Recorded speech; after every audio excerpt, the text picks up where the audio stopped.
Então, dando continuidade, convidamos o Pai Saúde Ogum, presidente da Associação de Umbanda Caxias, idealizador da bandeira nacional da Umbanda. Oficial. Existem outras? Não oficiais? Oficial, claro, porque... Sim, tem isso, né? Porque, na verdade, a Umbanda hoje já existe em Portugal, Uruguai, diversos outros países, né? Alguns de língua portuguesa e mesmo em países de outros idiomas, né? Já se expandiu. E meu colega de rádio, né? Da rádio A Voz da Umbanda, semanalmente. Amanhã, se eu não estiver muito cansado, estarei no programa de novo, se eu aguentar. Então, deixo a palavra. Tu faz algum...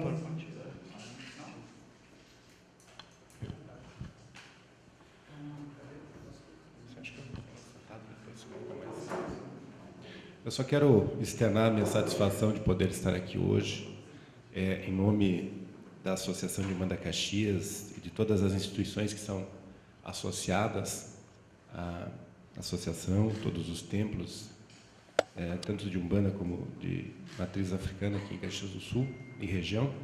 Agradecer ao professor Charles uma oportunidade de estar aqui. Eu sempre digo que nesses encontros é um momento de aprendizagem e ouvindo o professor Raul Branco, eu aprendi muitas coisas ali em poucos minutos, e diz que quando a gente ouve um mestre, a gente não pode ter uma escuta surda. Então eu introjetei bastante coisas que ele falou e para uma profunda reflexão. Eu quero me apresentar para vocês. Eu sou Babalorixá, sou dirigente também da Casa Branca de Ogum Beramar e Caboclo Estrela do Mar, ou seja, um cacique de Umbanda, se chama aqui no Rio Grande do Sul. Sou presidente da Associação de Umbanda Caxias e a minha formação acadêmica, eu sou da área da psicologia. Então, isso me abriu um leque muito amplo de possibilidades também para estudar as religiões afro-brasileiras. Eu só vou pedir licença para falar sentado, porque diz que quando a gente fala em pé, o cérebro emite 20% mais de pensamentos e entra em ebulição e a gente cansa. Então, eu vou falar sentado.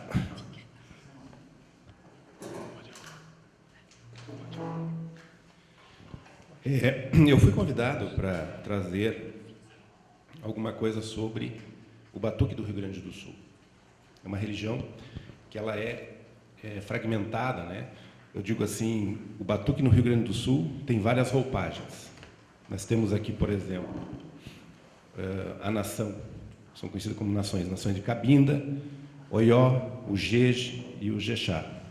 Em Caxias do Sul nós temos uma outra nação que é menor, não é tão conhecida, que se chama Xalu.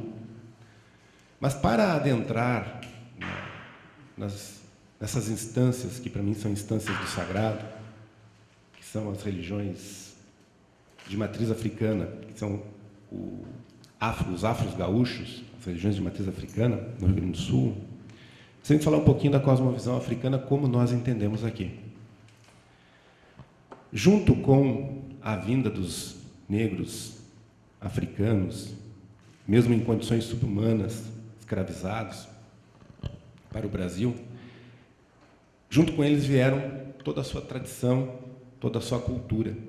Então, naqueles navios, sobretudo ali no século XVI, chamados tumbeiros, porque eram verdadeiros túmulos sobre a água, vieram nos porões toda uma tradição, uma cultura religiosa também, e, sobretudo, os orixás. Então, a vinda dos negros africanos para o Brasil deixou uma marca profunda neste país que até hoje nós a sentimos. E eles lançaram uma semente nesse solo brasileiro, e dessa semente surgiu uma árvore frondosa com muitos galhos, que são as várias roupagens existentes neste país continental chamado Brasil. De norte a sul, nós temos a influência africana. No Rio Grande do Sul não poderia ser diferente. Então, todas as nações que são praticadas aqui, ela entende que existe uma tríade muito importante para nós fundamentar a cosmovisão africana. Primeiro, é a oralidade. A tradição, né, na cosmovisão africana e todos esses ensinamentos que chegaram até nós, ela vem através de uma tradição oral, ou seja, não é escrita. Segundo, outro pilar de sustentação, no nosso entender, é a ancestralidade. Há um culto à ancestralidade muito forte, e aqui no Rio Grande do Sul nós temos isso também como algo basilar, sobretudo através da nação cabinda. E a terceira é a própria manifestação do axé, que se dá nesta relação com o sagrado, juntamente no culto aos orixás. O axé é uma palavra que ela é inefável. Nós tentamos de toda maneira fazer um exercício para defini-la, mas tudo que nós tentamos é através de uma convenção humana, é uma tentativa, assim como falar sobre Deus, é algo inefável. Mas o axé é algo que nós consideramos como vital, que oferece a condição para que se tenha vida, para que se possibilite a existência e a manutenção da vida no orbe terrestre. E os africanos nos passaram também a ideia de duas instâncias muito importantes, que eles chamam uma de Aie e a outra de Orum. O Aie é o plano físico, a terra. O Orum, o plano espiritual, o plano astral, como nós entendemos. E essas duas instâncias ocorre uma dialética, elas se relacionam diuturnamente, não é algo estanque, separado. Então, a relação do Aie com o Orum, ela é fundamental para que nós entendamos como é que é o pensamento do Babalorixá, que representa uma dessas roupagens africanistas aqui no estado do Rio Grande do Sul. E possivelmente, o colega vai falar, deve ser a mesma forma no candomblé, creio eu. Então, nós temos aqui a presença do Aie e do Orum, que são duas instâncias, o plano físico e o plano astral. Nós temos um mundo astral permeado por entidades que nós chamamos de divindades. E a nossa relação enquanto Babalorixás e Alorixá no feminino, é exatamente aproximar, diminuir as distâncias entre o Orum e o Aie, o plano físico e o plano astral.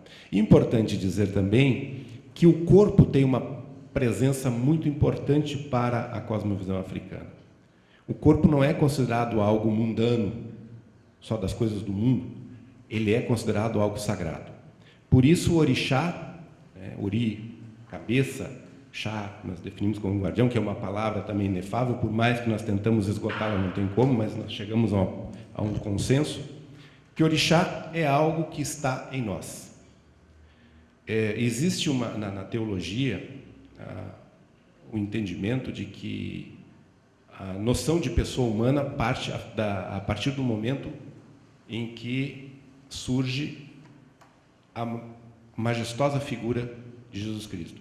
É ele que nos dá a noção de pessoa humana. Mas para o africano isso já existia também, porque através desta relação com o outro, a relação com a outra, com as outras pessoas, eu começo a ter a noção de pessoa humana. E a minha relação com o meu orixá, porque nós todos temos um orixá, ou mais, nós chamamos orixá de cabeça, orixá de corpo, e orixá de pernas aqui no Rio Grande do Sul.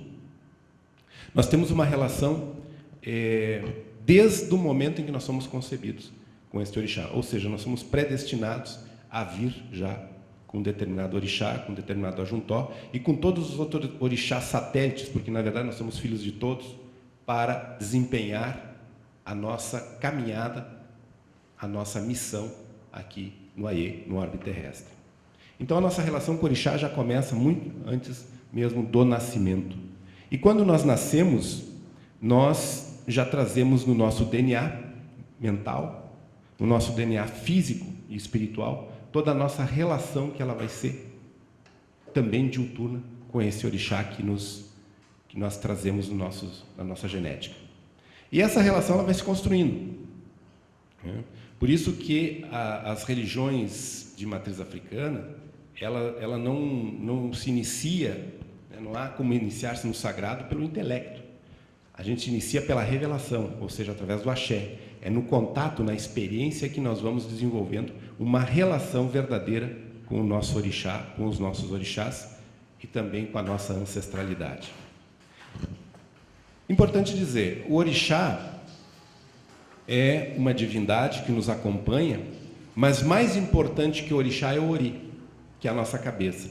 Tem uma máxima que diz assim: o que o ori não quer, o orixá não faz. Então, nós somos responsáveis pelos nossos atos, nós somos responsáveis pela nossa caminhada, e os orixás, evidentemente, nos auxiliam nesta caminhada. Mas nós precisamos saber que nós somos responsáveis por nós mesmos nessa caminhada, e os orixás são simplesmente aqueles que nos auxiliam através do axé para que possamos crescer, ter prosperidade e fazer uma caminhada sadia aqui no orbe terrestre. Então, é uma instância também do sagrado. Agora, é importante, quando nós falamos de Ori, que o Ori nos oferece todas as condições, todos os recursos para que tenhamos uma vida, se não feliz, pelo menos interessante. Uma vida onde possamos alcançar a prosperidade, onde possamos encontrar, através do culto aos orixás, através do Ori, a satisfação e as benesses que essas divindades podem nos oferecer para uma relação fraterna e construtiva, sadia, enquanto nós vivermos aqui no orbe. Eu fiz um esqueminha aqui só para me orientar. Então, a tradição não é escrita, é uma tradição oral, do qual nós temos que memorizar, e isso requer, através da experiência, das nossas vivências, a necessidade de introjetarmos todo aquele conhecimento e reproduzi-lo. E a oralidade, ela é importante porque a palavra detém o axé, e na nossa concepção, a mesma coisa dita por pessoas diferentes causa efeitos diferentes. A pessoa que vai falar sobre determinada coisa do sagrado, sendo através da palavra, ela vai causar efeitos diferentes, mesmo se tratando do mesmo assunto. Então, a oralidade é algo fundamental, porque é através da oralidade que nós nos relacionamos com o sagrado, dentro das religiões aqui de matriz africana no Rio Grande do Sul. É através da fala. E quando nós realizamos um ritual, quando nós invocamos os nossos orixás, nós saímos do tempo e do espaço. Então, quando as pessoas dizem assim, mas a roda do batuque é sempre a mesma, é meio monótono, não é sempre o mesmo círculo no sentido anti-horário. Neste momento, nós temos que entender que nós estamos reproduzindo a primeira roda que aconteceu em África, com essa tradição, seja ela de Oió, Cabinda, Jeje, Jexá, nós estamos reproduzindo, e como é atemporal, nós trazemos de lá e ressignificamos aquele momento. Ou seja, nós entramos na instância do sagrado nesse momento que realizamos a roda, através dos cânticos, e que nos concentramos e que oferecemos, nesse momento, louvor aos orixás. Então, eu reproduzo aquilo que aconteceu há milhares de anos. Há quem diga que a tradição africanista tem mais de 11 mil anos, e eu acredito. Então, a oralidade ela é fundamental para se construir um saber, para ressignificar muitas coisas que nós somos influenciados pela nossa cultura ocidental, através dessa sabedoria milenar que nos chega através dos iorubás, através dos nagôs aqui no Brasil, que é o mesmo significado, através desse entendimento, dessa cosmovisão africana. Então, por isso, a importância da fala, a importância da oralidade. Para o africano, o papel, todo mundo sabe, aceita tudo e é letra morta. Agora, quando nós temos que memorizar, e eu vou produzir através do meu ori, com o vínculo com o meu orixá, eu vou causar um determinado efeito. E nesse momento eu estou fazendo a construção de axé. Neste momento eu estou interagindo com a natureza, nesse momento eu estou interagindo com forças cósmicas, que vão reproduzir toda uma ancestralidade, toda uma instância do sagrado em África, e reproduzo aqui. Quando eu me inicio nas religiões de matriz africana, eu deixo de ser Saúde Medeiros, que é o meu nome profano, e assumo Saúde Ogum. Eu passo a ser consagrado ao orixá Ogum. E quando eu sou Babalorixá, eu sou um Babalorixá de Ogum.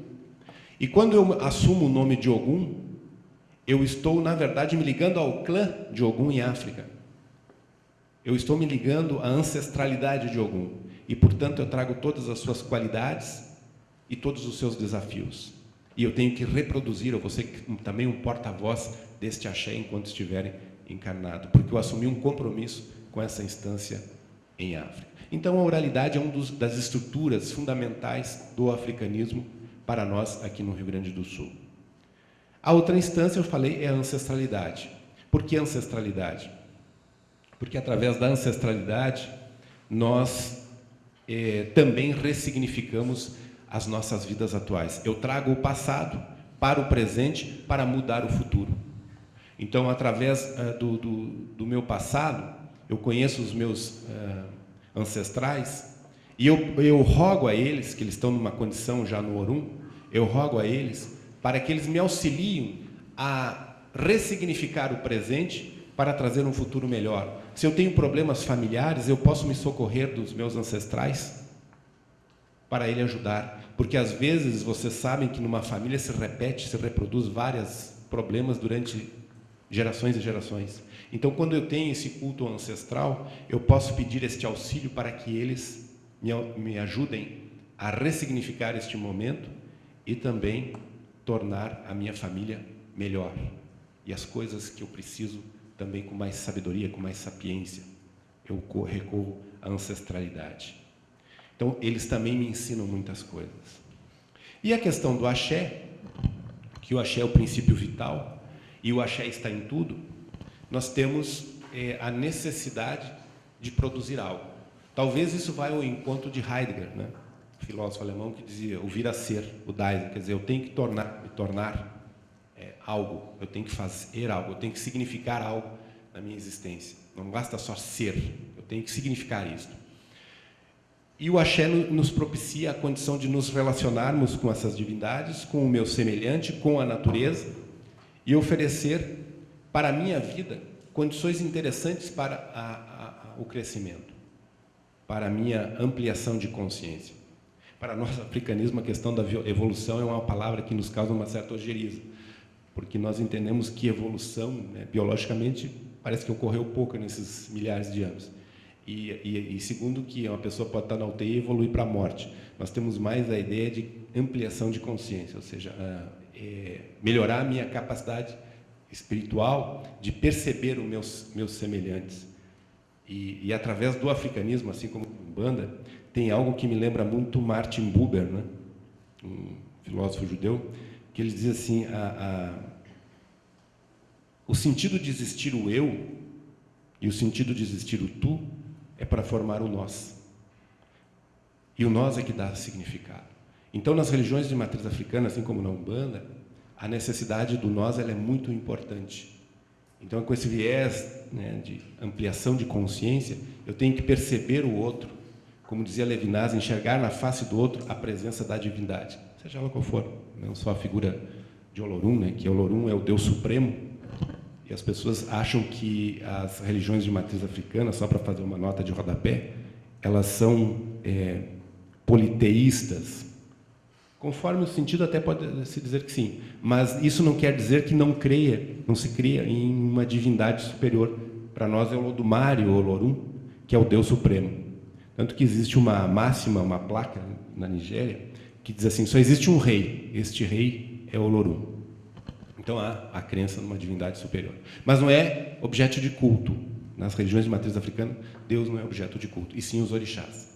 E quando eu sou sacerdote, eu sou babalorixá, eu me relaciono com a oralidade, eu me manifesto através da oralidade, através da ancestralidade, e utilizo o axé, eu vou me relacionar com os orixás juntamente com o jogo de búzios, ou Ifá. Para nós aqui no Rio Grande do Sul é jogo de búzios. Eu sou um babalorixá e existe, aqui no Brasil, algumas pessoas que são babalaôs, que são realmente sacerdotes preparados só para Ifá, né? Eles têm uma iniciação exclusiva para isso, e hoje está se proliferando muito isso, me parece até com uma certa banalização, que não é algo muito comum, mas existem babalaôs e babalorixás. Eu sou babalorixá, portanto eu sou um sacerdote de Ogum, e dizem as nossas tradições que o babalorixá é aquele que se utiliza do recurso do oráculo do jogo de búzio para levar ao sagrado as súplicas, as necessidades, aquilo que é necessário para nós, aos orixás. Então, eu sou um representante também do meu povo, da minha comunidade, para pedir aos orixás qual é o melhor a melhor receita, né, o melhor ebó, o melhor trabalho para resolver o problema, a mazela de uma pessoa. O babalaô, então, eu sou aquele que representa as reclamações das pessoas para os orixás, enquanto que o babalaô é aquele que traz exatamente dos orixás as necessidades, aquilo que os orixás querem do povo, da comunidade, ou da tribo, ou do clã, ou do ibé, como queiram chamar. Então, ser babalorixá é ser um sacerdote, cultuar os orixás, sobretudo o seu regente, né, o seu orixá de cabeça, o seu ajuntó e suas outras passagens, e, através do oráculo, tentar auxiliar as pessoas com as suas dificuldades nas suas vicissitudes. E existe também na tradição africana uma divindade que nós temos assim, eu diria, uma relação muito, muito profunda e que ela é a mais significativa para nós na relação, na construção do axé, que é o Exu orixá. Não estou falando do Exu catiço de Umbanda, eu estou falando do orixá, Exu. E o Exu, ele foi estigmatizado como um agente do mal, como um ser trevoso, como alguém que tem uma relação sombria com as coisas totalmente negativas, o que é uma falácia. O Exu, eu diria, no meu entendimento, é o primeiro-ministro de Olodumare. Ele é o agente cósmico. Ele é aquele orixá que é cultuado em todas as nações. Ele é aquele orixá que faz a condição, eu diria assim, a amálgama, que me dá a possibilidade de eu cultuar o meu orixá Ogum. É ele que me dá a oportunidade da fala. É ele que me dá a oportunidade de produzir axé, através da sua presença, através da minha relação com ele. Então, ele é um orixá, uma divindade extremamente importante para a construção do sagrado na relação dentro do templo. Porque um templo religioso africanista, ele não é só uma casa religiosa, é um local da formação de um cidadão e de uma cidadã. Porque ali tu recebe todos os subsídios para te direcionar ao mundo e te relacionar com este mundo. Então, se produz cultura, se produz arte, se produz muitas coisas que é o necessário para que nós possamos viver aqui no Aie, no orbe terrestre. Então, um templo de nação, como nós chamamos aqui, seja de Oió, de Cabinda, de Jeje, de Exá, ele é um espaço sagrado que forma cidadãos e cidadãs. E a relação com os orixás se dá exatamente através desta oralidade, através do axé, que eu falei para vocês, que é força vital, e o axé está presente na natureza, através da manifestação dos orixás. Há muitos que dizem assim, o orixá é a manifestação, é a força da natureza. Também o é claro que sim. Mas me parece que antes da natureza o orixá já existia no cosmos. Porque se vem de Olodumare já tinha que existir antes. Porém, ele se manifesta com muita propriedade, evidentemente, na natureza. Seja nos mares, através de Iemanjá, seja nas águas dos rios e cachoeiras, através de Oxum.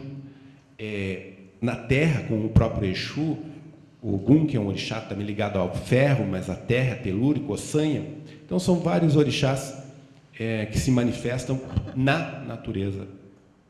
E essa relação conosco ela é extremamente importante. Por isso que as religiões de matriz africana são religiões ecológicas, são religiões que cuidam, são guardiãs da natureza. E para o africano, no processo iniciático, e aqui para nós no Rio Grande do Sul, para construir uma iniciação, há necessidade de 3 tipos de sangue. O sangue branco, que pode ser simbolizado através da água, da saliva, do leite, do esperma. O sangue preto, que pode ser através do sumo das próprias ervas, dos animais que são incinerados, e o sangue vermelho, que pode ser tanto sangue animal, que é o principal, e o sangue humano. Mas esse humano é o sangue que corre em nós, não que se utilize sacrifício humano.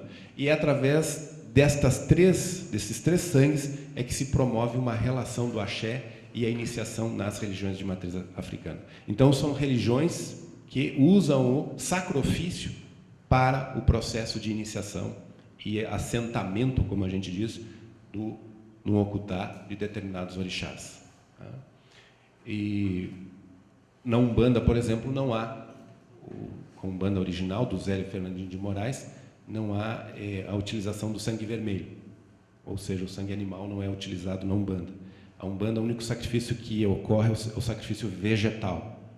Nas religiões de matriz africana ocorre o sacrifício animal também. E algumas pessoas confundem, achando que a Umbanda se utiliza de sacrifício animal. Não faz isso. Tem outras práticas, outras roupagens que o fazem, que é, no caso, aqui no Rio Grande do Sul temos a quimbanda, né? Mas a Umbanda, em tese, não pratica o sacrifício animal. Tá? Só para observação. Digo isso porque eu também sou umbandista. Então, as religiões de matriz africana, nessa cosmovisão, é importante nós saber que nós temos um orixá. É necessário, quando eu me vinculo a uma instituição, seja qual for a nação, é jogado, a gente diz jogar a cabeça para saber qual é o regente da pessoa, qual é o orixá que ela traz de nascimento. Então, no meu caso, eu sou filho de Ogum, o meu segundo orixá é Ensa, e o meu terceiro orixá, teria que ser, não poderia ser diferente, é Exu, que é o Bará, que nós chamamos aqui no Rio Grande do Sul. A palavra Obará, né, quer dizer rei do corpo, mas a palavra Bará, isoladamente, Bará sem o O, significa o ligeiro. Então, é uma entidade que, como eu falei para vocês, ela serve como base, né, como pilar de sustentação para me relacionar com os outros orixás. E assim se constrói, dentro do batuque. Cada nação tem algumas particularidades, suas idiosincrasias, a sua maneira de se conduzir no culto, mas pode mudar a forma, mas não muda o fundo. Todas as nações começam com a reza do Bará, como vocês viram aqui, e terminam em Oxalá.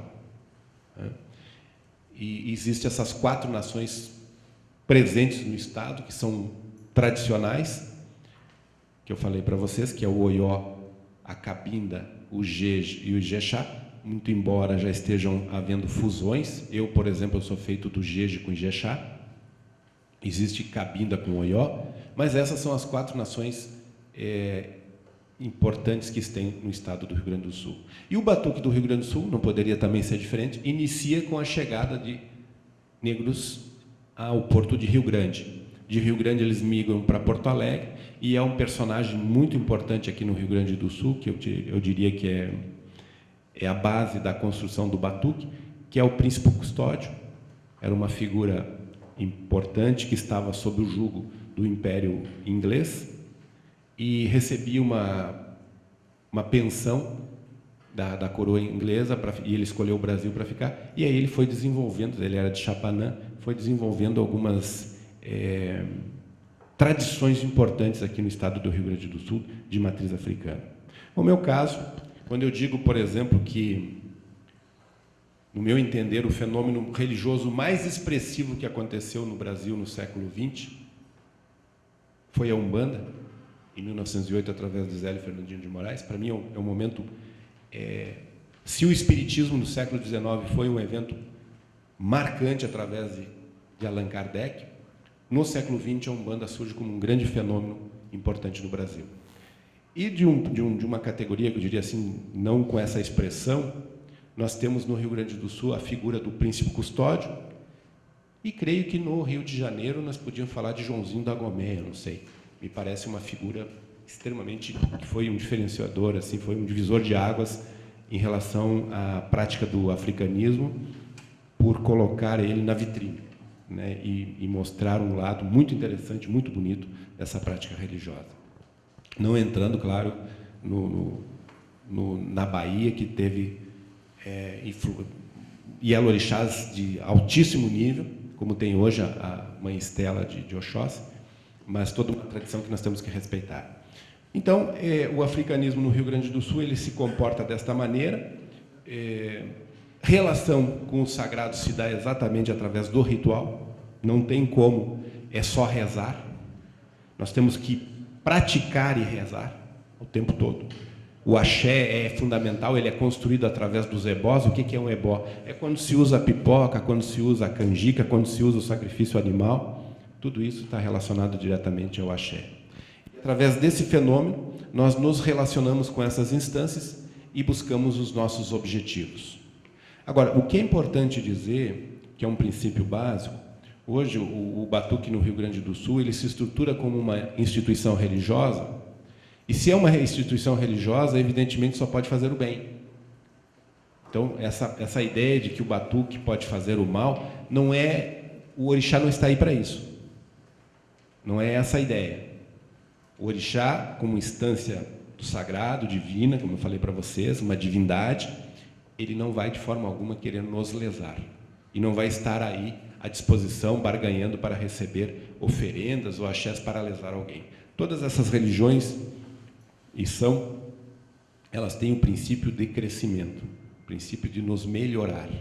Mas existe aqueles praticantes, e isso não é uma prerrogativa só do Batuque, nem do Candomblé, nem da Umbanda, em qualquer segmento, eu diria, existem os bons e os maus representantes, né? Então não seria diferente nas instituições africanistas e umbandistas aqui do nosso querido Brasil. Não sei, o que eu queria dizer para vocês é isso, como é que se estrutura o Batuque no Rio Grande do Sul. Nós temos casas expressivas, sobretudo em Porto Alegre, que é a capital, mas, em síntese, é isso. Nós trazemos na nossa tradição toda a cosmovisão africana, se estruturando através dessas três instâncias, que é a oralidade, a ancestralidade e o axé, que é a nossa relação com o orixá, portanto, uma relação direta com aquilo que nós nominamos de sagrado. Ok? Não sei se vocês querem perguntar alguma coisa. Essa seria a minha contribuição.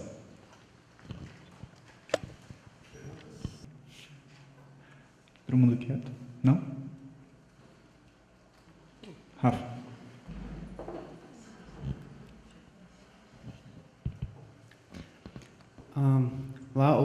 Boa tarde, obrigado pela bem esclarecedora, né, minha fala. Eu queria perguntar o seguinte, se é uma coisa que está no imaginário das pessoas que praticam as religiões que você descreveu aqui no Rio Grande do Sul, algum tipo de contato com pontes, de alguma maneira, com religiões que estão sendo praticadas na África ou em África, que tenham algum tipo de base similar, ou é uma coisa que não é esse tipo de... não tem esse tipo de mentalidade de tentar fazer contato com pessoas que hoje em dia praticam essas religiões em África, ou não é uma coisa que parece significativa, assim?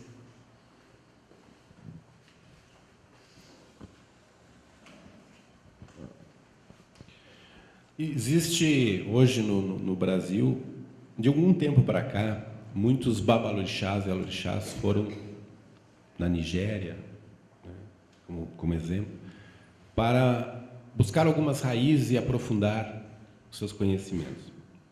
Nós temos em São Paulo, por exemplo, o Templo Odudua, que é o maior do mundo, do Baba King. Eu tive o prazer de estar com ele em São Paulo. E é um nigeriano que procura sempre trazer um conhecimento para nós aqui no Brasil.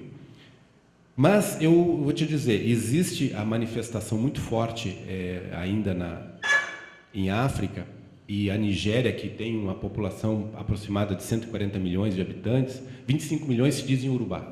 O resto está ligado ao Islã e outros ao cristianismo. Então, esses 25 milhões que se dizem herdeiros da tradição de Odudua, como patriarca, eles migram muitas vezes para o Brasil, e brasileiros migram para lá para buscar os fundamentos. Mas eu vou te responder com uma fala da mãe Estela, de Oxóssi, do qual também tive a oportunidade de estar com ela. Ela diz assim: o nosso fundamento, a nossa raiz está aqui. Porque o Brasil, por si só, ressignificou as tradições africanas. Então, quando fala, mas na África, assim, bom, lá, mas aqui é outra roupagem. Então, nós temos que respeitar, assim como há o regionalismo. O candomblé tem um tipo de prática e o batuque tem outro. Mas isso não quer dizer que uma é melhor que a outra, porque o sagrado se manifesta onde tem axé. Então, a mãe Estela disse que nós temos que valorizar o axé que está aqui, aquilo que nós trazemos, que nós herdamos dos nossos próprios ancestrais afro-brasileiros. E depois, com o surgimento das primeiras casas, terreiros de candomblé em Salvador, que a partir de 1800, no final do século XIX, meados do século XIX, muitos nomes importantes saíram aqui como brasileiro. Por exemplo, o saudoso mestre Didi foi considerado a maior autoridade em Egungun no mundo, reconhecido por África, pelos nigerianos, inclusive o Baba King disse, a maior autoridade. O culto de Oxóssi, por exemplo, no Brasil, é fortíssimo. E o Baba King, mais uma vez, está tentando, segundo ele, vi numa conversa informal, levar para a Nigéria, porque lá se perdeu muito dessa tradição. Então, eu diria, no meu entender, o Brasil é o maior praticante de orixás no mundo, até pela sua extensão. Hoje se fala em 207 milhões de brasileiros, né? O Brasil é um país continental. É muita gente. E de norte a sul nós temos práticas afro-brasileiras. Nós temos no Rio Grande do Sul o batuque, nós temos a religião principal de matriz africana, que é a mais tradicional e conhecida, que é o candomblé, de Queto, né? Angola. Nós temos também o Xangô do Recife, e depois nós temos outras roupagens, tambor de Minas, nós temos o terecô, a pagelança, que aí entra também, mistura com o próprio xamanismo. Mas, enfim, o Brasil ressignificou todas essas roupagens. Da mesma forma que ressignificou o espiritismo kardecista. Tu não vai encontrar na França o que tu encontra aqui. E muita gente diz que vem, né, europeus para cá para conhecer o espiritismo brasileiro. E o espiritismo brasileiro formou o maior representante da história, que se equipara talvez a Allan Kardec, que foi Chico Xavier. E depois tivemos aí Divaldo Pereira Franco, temos João de Deus, mas na envergadura de Allan Kardec, possivelmente, até no aspecto de santidade, né, como um homem probo, reto, cheio de axé, Chico Xavier. E a Umbanda, só para fazer uma observação, o Brasil tem essas coisas, né? O Brasil tem muitas contrariedades, muitos paradoxos, mas é um celeiro de médiuns e de pessoas que se relacionam de uma forma muito pontual, muito significativa, expressiva com o sagrado, nas várias manifestações de espiritualidade, entre elas na Umbanda, no africanismo, e até mesmo, se nós pegarmos aqui, tem vários teósofos, quantos contribuem e ressignificam aquilo que é tradicional da teosofia, possivelmente muitas pessoas. Então, o Brasil, ele tem essa capacidade. Então, independente do que acontece em África, nós temos que ter o olhar aqui para nós, porque os orixás, no meu entender, se mudaram para cá. E o Brasil, para mim, é a maior pátria de orixás do mundo, em razão da sua extensão.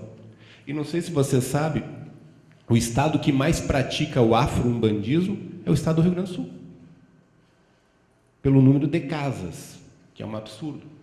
Para vocês terem uma ideia, foi feita uma pesquisa pela URGS em 2014, pelos alunos de História da URGS, e foi computado um levantamento através da Afrobras, Afrorito, Aruanda, Associação de Umbanda Caxias, Seucab, as federações mais expressivas do Estado, 60 mil casas.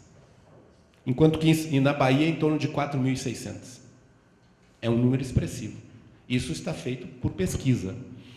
Tanto que a revista Veja, a revista Isto É, em 2005 lançou, na capa estava Umbanda de Bombacha. Tinha o Pai Pedro de Oxundocô de Porto Alegre, com uma costela, oferecendo algum, e dizia Umbanda de Bombacha. Ironicamente, o Pai Pedro não é de Umbanda. É um batuqueiro, né? é um africanista, mas eles colocaram Umbanda de Bombacha, porque é o estado que mais se pratica. Mas isso, segundo os paulistas, é porque eles não concordam, porque o gaúcho tem o hábito de se assumir mais.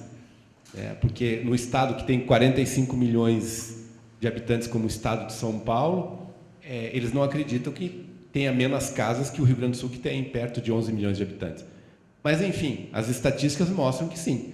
Se nós nos assumimos mais, o bônus vem pelo reconhecimento. Não sei se eu respondi a tua pergunta.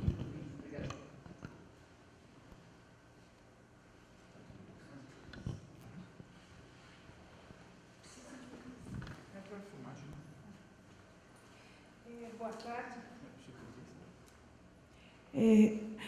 Ouvindo o senhor falar, me veio assim a questão, né, que nós somos tão espiritualizados, temos tantos terreiros, tantos segmentos, né, e ao mesmo tempo ainda temos tanto preconceito. Ao que o senhor atribui ainda que o Brasil seja tão preconceituoso contra as religiões de matriz africana?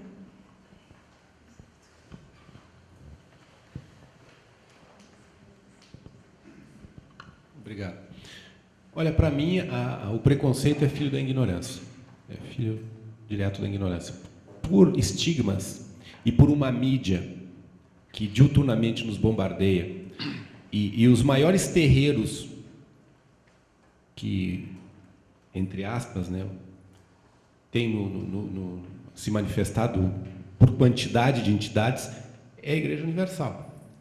Porque toda hora tem Exu chegando, Pombagira chegando, e eles trabalham mais com Exu do que os terreiros de Umbanda.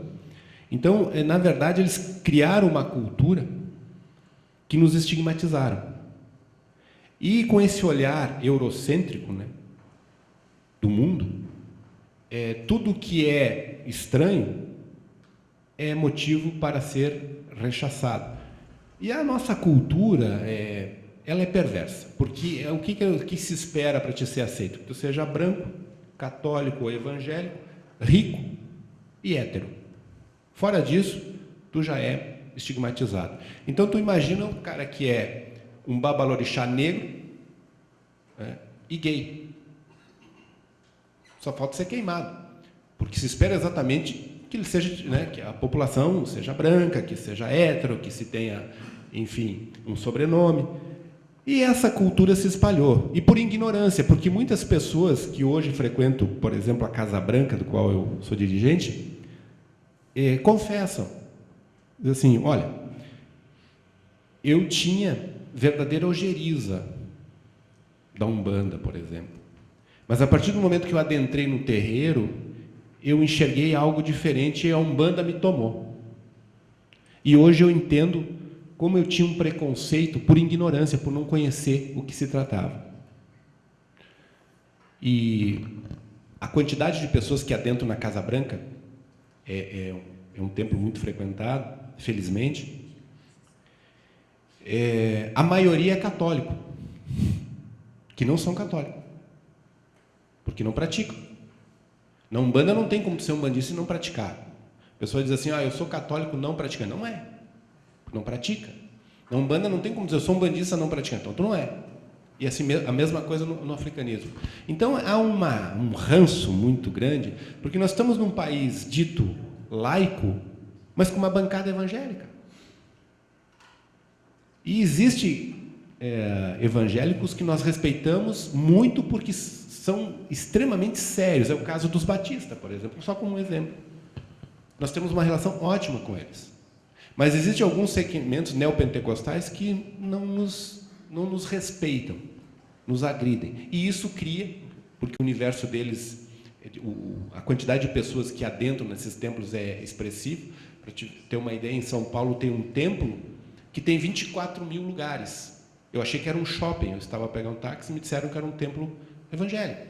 E as pessoas tratam o Exu, a Pombagira, como um ser demoníaco, como algo do mal. E isso se espalha. Tu imagina uma criança recebendo essa informação dos pais, como é que ela vai se relacionar com um colega que é umbandista ou africanista? Ele vai ser agredido. É o que está acontecendo no Rio de Janeiro. De uma forma, para mim, é um terrorismo isso. É um terrorismo que estão fazendo, porque eu não considero isso uma atitude cristã. Porque não pode beber das águas da majestosa figura de Jesus um ensinamento desse. Quer dizer, o diferente tem que ser excluído, ou ser morto, ou ser convertido. As nossas práticas afro-umbandistas, elas não são de conversão. Lá na Casa Branca pode entrar um pastor, pode entrar um padre, pode entrar um ateu, ele vai ser tratado da mesma maneira e nós não vamos inquirir qual é a prática religiosa dele, ou qual é a crença dele. Nós vamos tratá-lo de igual. Então, nessas religiões não há preconceito. Agora, o Brasil é um país, infelizmente, ainda muito preconceituoso.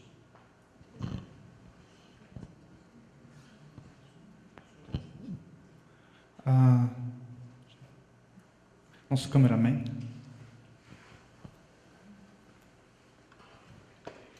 Como os orixás vivem no não-tempo, então passado e futuro pode se revelar, uma dorzinha como cidadão brasileiro, se o Brasil está tão machucado, tem alguma explicação para isso? Ou isso é um movimento que se encaixa numa evolução geral? O que você tem a falar desse momento? Sem, por favor, não tem interesse em nenhum nome da política, só o fato em si. O que está acontecendo com o Brasil do ponto de vista do alto, vamos chamar assim?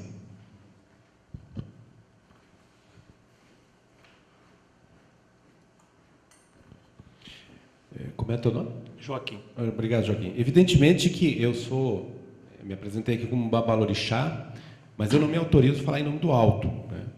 O que eu posso dizer é que nós estamos num momento exatamente de ressignificação no nosso país. Mas isso não é uma prerrogativa do Brasil. O mundo todo está passando por dificuldades muito sérias. Nós estamos entrando num período de profundas transformações. E essas transformações, no meu entender, elas são doídas, são até trágicas, mas necessárias para o nosso futuro, para um futuro mais saudável. E o Brasil está pagando o preço de muitas atitudes históricas, como dizia o saudoso Chico, que o karma do Brasil é a corrupção, e eu acredito nisso. Nós estamos agora entrando num processo de limpeza. E os orixás, evidentemente, assim como todas as entidades luzeiras, né, elevadas no plano astral, estão, no meu entender, mostrando, sinalizando qual é o caminho. Ou seja, nós temos que nos purificar nessa questão sobretudo da corrupção. Porque as pessoas falam assim, o político, né, é corrupto, mas é um reflexo nosso, porque fizeram uma pesquisa recentemente, uma pessoa perdia a carteira e ficavam observando quantos devolviam. De 10, 3 devolveram. Então, 70% é corrupto. Isso reflete a nossa sociedade, porque nós elejamos exatamente semelhantes. Então, nós estamos num momento em que começa a aparecer estas falcatruas, estas atitudes que são totalmente imorais, como um aviso. Não dá mais para esconder, nós temos que seguir o caminho mais reto, sobretudo nessa questão política. Mas isso vai se dar não por uma ampliação de consciência, isso vai se dar pelo medo, primeiramente. Depois nós vamos construir, evidentemente, através da moral, os princípios que deveriam nortear toda a sociedade. Mas é um caminho ainda, porque o Brasil, queira ou não, um país de 500 anos, somos um país relativamente jovem, precisamos ainda de muitas coisas para caminhar no sentido sadio, como alguns outros países já conseguiram. Mas todos esses que já estão num patamar elevado, possivelmente, no meu entender, já passaram pelas mesmas mazelas que o Brasil está passando. Então, nós estamos passando um processo de transformação. Esse algo ruim que está vindo agora, eu creio que é necessário para, talvez não na minha geração, possivelmente, em outras, nos meus netos, para ter um país mais digno e com axé. O Brasil tem axé, mas existem muitos espíritos mal intencionados, corruptos, que lesam a nossa sociedade. Eu acredito que essa transformação já começou, Joaquim.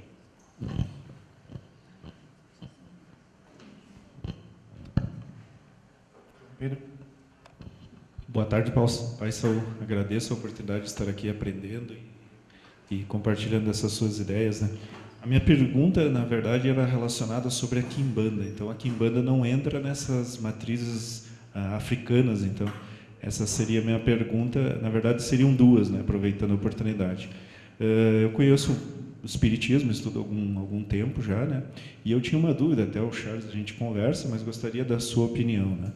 Lá nas mesas brancas, né, são recebidos alguns espíritos que se denotam Exus, Exu Caveira, Exu Lama, enfim.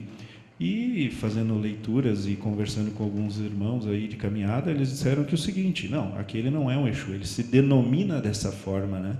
Então acho que isso colabora, assim como na Igreja Universal, por essa estigmatização, né, de o Exu ser uma figura ruim, enfim, um espírito que está ali para fazer mal às pessoas, né? Então gostaria que o senhor expusesse do seu conhecimento essas duas questões, por gentileza. Obrigado. Obrigado.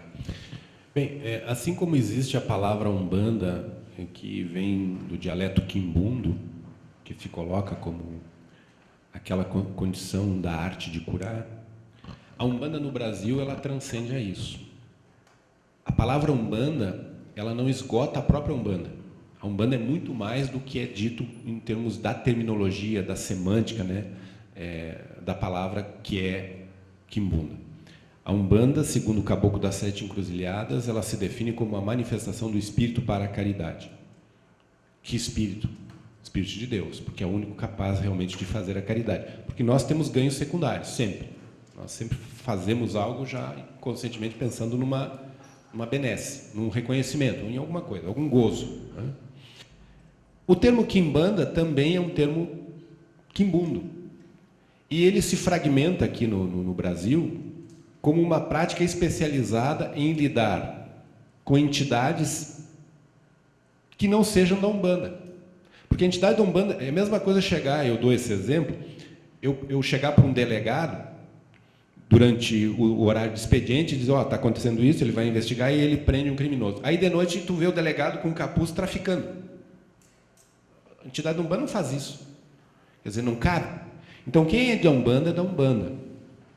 Ela vai seguir os princípios da Umbanda. Mas existem muitas roupagens de entidades nesse universo que não pode chegar na Umbanda, porque não é aceita, porque eles não têm qualidade para isso, embora tenham quantidade, não tem qualidade, e eles vão para esses templos que praticam um tipo de magia negativa. E lá eles vão se apresentar com algum nome. Qual é o nome mais fácil? O nome é Exu Caveira, porque causa até um medo, dá um status, né? Eu sou o Exu tal. É o que acontece em algumas manifestações evangélicas. Mas, na verdade, não se trata legitimamente do Exu Caveira, desse catiço que tem a responsabilidade, é chefe de falange, e do qual tem a condição, como prioridade para ser Exu, ser um espírito luzeiro que está no caminho dessa consciência, da responsabilidade, do comprometimento e trabalhar para o bem. Esses não têm. Então eles se apresentam com esse nome e vulgarizam e banalizam aquilo que a Umbanda traz com muito carinho e com muita seriedade.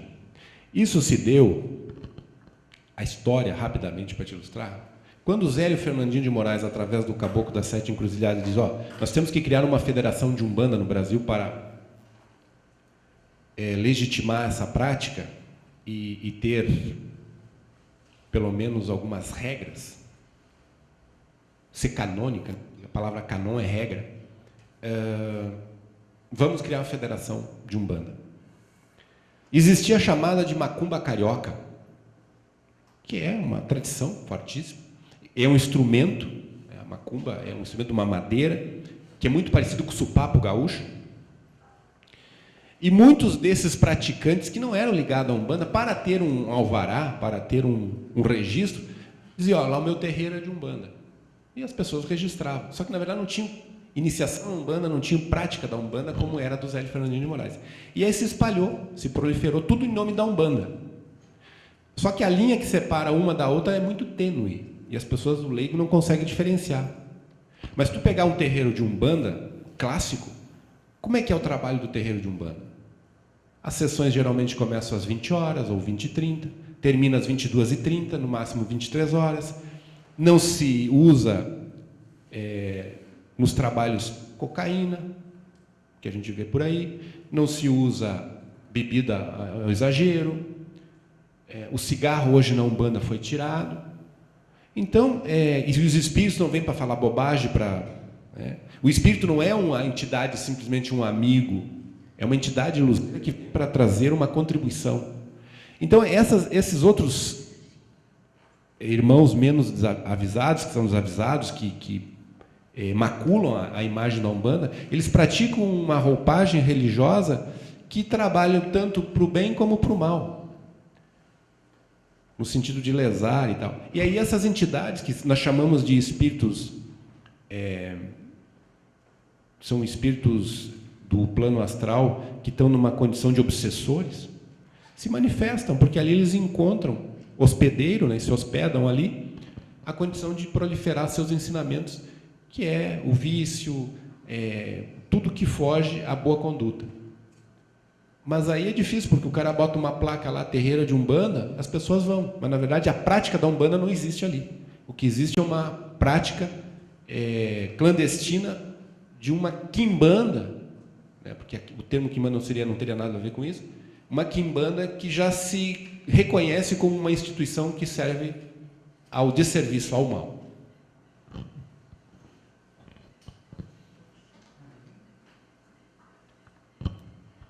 Então, em nome da Sociedade Teosófica e da Loja Yeshua, queria agradecer imensamente a sua presença. Acho que foi muito bom. Salve de palmas.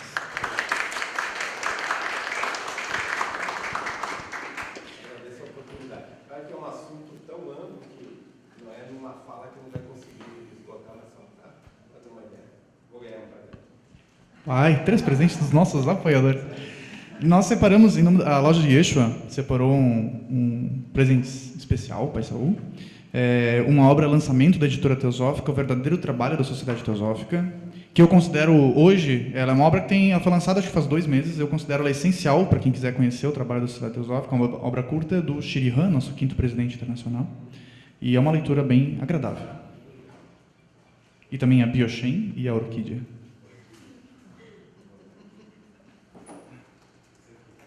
Acho que ele quer botar uma foto nossa.